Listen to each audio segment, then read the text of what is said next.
Known as the George H.W. Bush funeral train, the engine of the Union Pacific train is called UP4141, a tribute to President Bush as the 41st president. It was designed to look like Air Force One, the more modern way of presidential travel.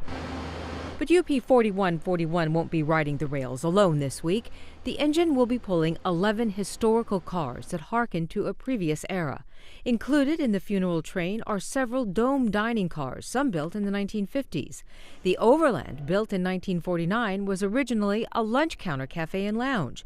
It was rebuilt as a 36-seat diner car in 1988.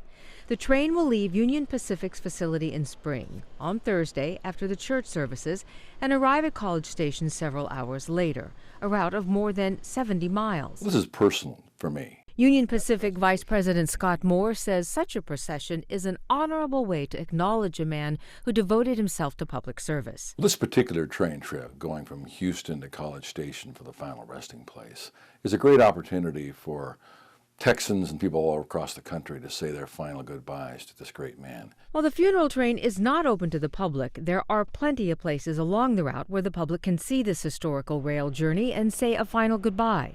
The train will pass through Magnolia, Navasota, and Wellborn before arriving in College Station. It's an opportunity for a large swath of the population to pay their final respects to someone who had done so much for our country.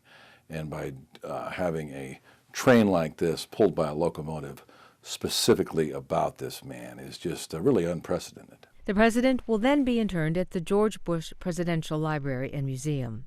UP4141 was unveiled in 2005 as part of a transportation exhibition at the George Bush Presidential Library and Museum in College Station. The president and Mrs. Bush attended. The president even learned how the engine ran, operating it for several miles. After being displayed in the transportation exhibition, UP4141 was pressed back into business, pulling trains across the country. This next journey may be its most important ever. I'm Emily Akin, Fox 26 News.